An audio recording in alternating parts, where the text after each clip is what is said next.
আজকের পর বন্ধ হয়ে যাবে অতিরিক্ত সিম কার্ড। সংসদ নির্বাচনের আগেই গণভোটের দাবিতে ইসির সামনে সমাবেশ। ৪৮তম বিশেষ বিসিএসে আর পদ বাড়ানোর সুযোগ নেই। পারমাণবিক অস্ত্র পরীক্ষার নির্দেশ দিলেন ট্রাম্প। পাকিস্তান সীমান্তে ব্যাপক সংঘর্ষ, ৬ সেনাসহ ৭ সন্ত্রাসী নিহত। ইংল্যান্ডকে উড়িয়ে প্রথমবার বিশ্বকাপ ফাইনালে দক্ষিণ আফ্রিকা। আজকের পর বন্ধ হয়ে যাবে মোবাইল গ্রাহকদের লাখ লাখ সিম, এমনটাই জানিয়েছে বাংলাদেশ টেলিযোগাযোগ নিয়ন্ত্রণ কমিশন তথা বিটিআরসি থেকে জানানো হয়েছিল ৩০ অক্টোবরের পর থেকে কোনো এনআইডিতে ১০টির বেশি সিম থাকলে অতিরিক্ত সিমগুলো স্বয়ংক্রিয়ভাবে বন্ধ করে দেয়া হবে। বিটিআরসি জানিয়েছে, অবৈধ সিম ব্যবহার, প্রতারণা ও অপরাধমূলক কর্মকাণ্ড রোধে এই পদক্ষেপ নেওয়া হয়েছে। কমিশন বলছে, সঠিক মালিকানা নিশ্চিত করতে ও সিম নিবন্ধন ব্যবস্থাকে আরও স্বচ্ছ ও নিরাপদ করতে গ্রাহকদের নির্ধারিত সময়ের মধ্যেই প্রয়োজনীয় ব্যবস্থা নিতে হবে। ২০২৫ সালের মার্চ পর্যন্ত দেশে সক্রিয় মোবাইল সিমের সংখ্যা ১৮ কোটি ৬২ লাখ, অথচ প্রকৃত মোবাইল গ্রাহক মাত্র ৬ কোটি ৭৫ লাখ। এর মধ্যে ৮০% বেশি গ্রাহকের নামে ৫টির কম সিম রয়েছে। ৬টি থেকে 10টি সিম আছে প্রায় ১৬% গ্রাহকের নামে, আর 11টির বেশি সিম ব্যবহার করেন মাত্র ৩%। গ্রাহকরা চাইলে সহজেই জানতে পারবেন তাদের এনআইডিতে কতটি সিম নিবন্ধিত আছে। এজন্য যে কোনো মোবাইল ফোন থেকে *16001# ডায়াল করে এনআইডির শেষ 4টি সংখ্যা পাঠালেই সংশ্লিষ্ট তথ্য পাওয়া যাবে।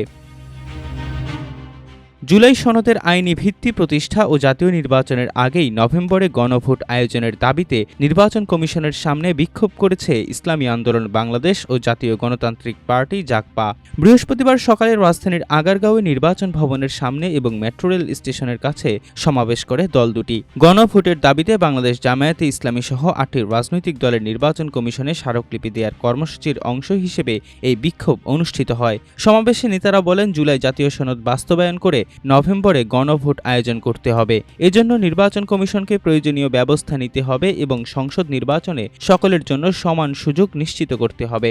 না হলে বিগত ইসির পরিণতি বর্তমান নির্বাচন কমিশনকেও ভোগ করতে হবে। সমাবেশে দাবি জানানো হয়, জুলাই জাতীয় সনদ বাস্তবায়নে আদেশ জারি এবং ওই আদেশের উপর আগামী নভেম্বর মাসের মধ্যে গণভোট আয়োজন করা, আগামী জাতীয় নির্বাচনে উভয় কক্ষে সংখ্যানুপাতিক প্রতিনিধিত্ব তথা পিআর পদ্ধতি চালু করা, অবাধ, সুষ্ঠু ও গ্রহণযোগ্য নির্বাচনের লক্ষ্যে সবার মধ্যে লেভেল প্লেইং ফিল্ড নিশ্চিত করা, ফ্যাসিস্ট সরকারের সব জুলুম, নির্যাতন, গণহত্যা ও দুর্নীতির বিচার দৃশ্যমান করা, স্বৈরাচারের দোসর জাতীয় পার্টি ও 14 দলের কার্যক্রম নিষিদ্ধ করা।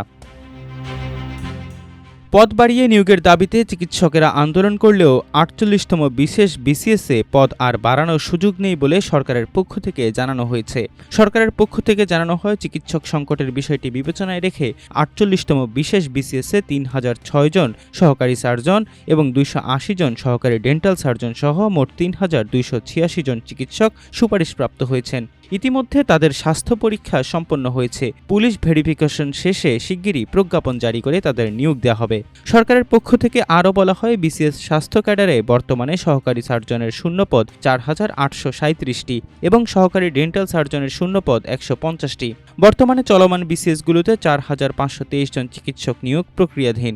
৪৮তম বিশেষ বিসিএস পরীক্ষার মাধ্যমে সুপারিশপ্রাপ্ত এবং চলমান অন্যান্য বিসিএসের চিকিৎসকেরা যোগদান করলে আর কোনো শূন্যপদ থাকবে না। পারমাণবিক অস্ত্র পরীক্ষা কার্যক্রম আবার শুরু করতে সামরিক নেতৃত্বকে নির্দেশ দিয়েছেন মার্কিন প্রেসিডেন্ট ডোনাল্ড ট্রাম্প। রাশিয়া এবং চীনের মতো অন্যান্য দেশের সঙ্গে তাল মিলিয়ে চলতে এই নির্দেশ দিয়েছেন তিনি। ৩০ বছরের বেশি সময় পর প্রথমবারের মতো পারমাণবিক অস্ত্র পরীক্ষা পুনরায় শুরু করার নির্দেশ আসলো যুক্তরাষ্ট্রে।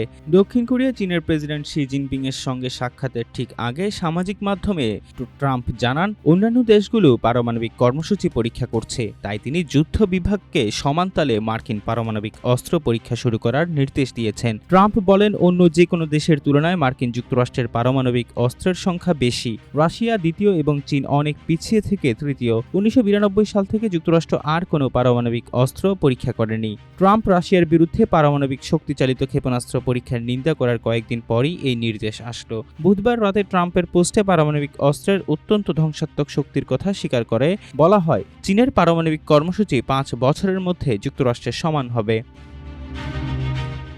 পাকিস্তানের সীমান্তবর্তী খাইবার পাখতুনখোয়ার কুররাম এলাকায় সেনাবাহিনীর সঙ্গে সন্ত্রাসী গোষ্ঠীর ব্যাপক সংঘর্ষ হয়েছে। এতে একজন ক্যাপ্টেন সহ 6 পাকিস্তানি সেনা এবং ভারত সমর্থিত সন্ত্রাসী গোষ্ঠীর 7 সদস্য নিহত হয়েছেন। বুধবার পাকিস্তানের আন্তঃবাহিনী জনসংযোগ পরিদপ্তর তথা আইএসপিআর এক বিবৃতিতে কথা জানায়।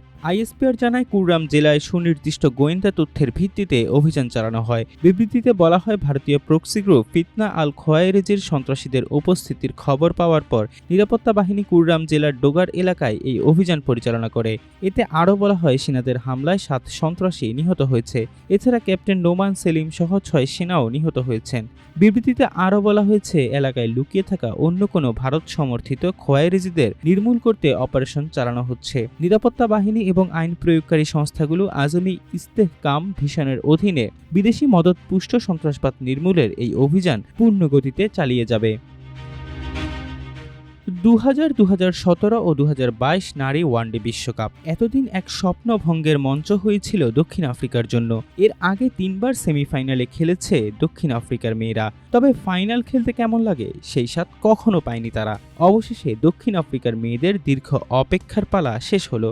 ইংল্যান্ডকে 125 রানে হারিয়ে লরা ভলবার্টদের দল উঠেছে ফাইনালে। আগামী 2 নভেম্বর ফাইনালে তাদের প্রতিপক্ষ ভারত কিংবা অস্ট্রেলিয়া। দুর্দান্ত এই জয় সামনে থেকেই নেতৃত্ব দিয়েছেন অধিনায়ক ভলবার্ট, দারুণ সঙ্গ দিয়েছেন মারিজান কাপ। এই মাঠেই টুর্নামেন্টের শুরুর দিকে ইংল্যান্ডের কাছে 10 উইকেটে হেরে গিয়েছিল দক্ষিণ আফ্রিকা। মাত্র 69 রানে গুটিয়ে গিয়েছিল পুরো দল।